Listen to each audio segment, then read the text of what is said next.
Yan, ang dami namin itanim mga halaman. Yan po ang buso, tray. Yan, kanina ipunong-puno. Yan. Nakita itsura ko, pagod na kami. Boss, Ano, kanina na siya punong-puno ng ano yan, pananim. Kung nakikita nyo, yan, lahat tinatanim namin yan. Ito pa yung aming, yan, ikayati-atin na ganyan dahil baka sakali mabuhay pa. Yan po yung napabayaan ng El Nino, tag-araw. Yan. Yan po mga boss, yan, lahat netarim namin yan. At boss, meron ako papakita sa inyo. Yan, bukod sa ito yung aming mga tananim, yan. Yan lahat italong. Talong yan lahat. Lahat yan italong. Meron ako papakita sa inyo mga boss. Kami po ay sa June 1, kami po ay pupunta ng Lemery, Batangas. Dahil kami po ay dadayo ng kasalan. Yung aking pamangkin sa pinsan ay ikakasal. Papakita ko sa iyo ang aming lilitsuning baka. Yan. Papakita sa inyo ang aming lilitsuning baka. Abangan po nyo aking upload sa June 1. Yan.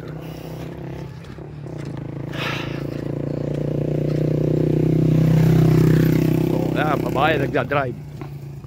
Yan, papakita siya aming kakatayang baka. Ito po ang aming kakatayang baka. Yan. Lapit na. Kakatayin namin sa May 31. Yan po.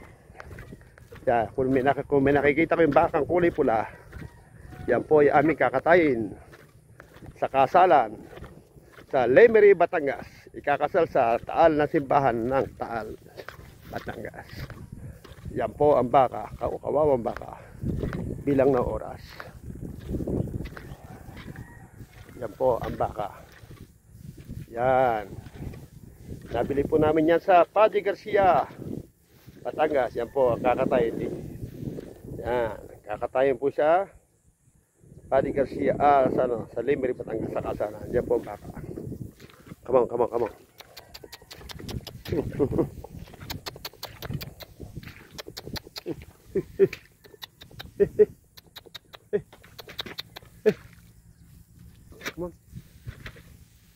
Yan po ang baka.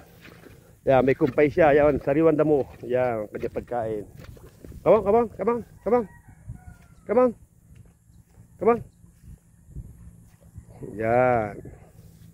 Yan po ay kakatayin sa June 1 sa kasalan. Ihanda sa kasalan. At saka 10 baboy. Tumataginting. Ganyan kalupit ng mga taga Batangas. Yan. Yan po amin lumang lupain. Yan lahat na natatanong nyo yan. Yan dati palain yan. Yan may mga baka.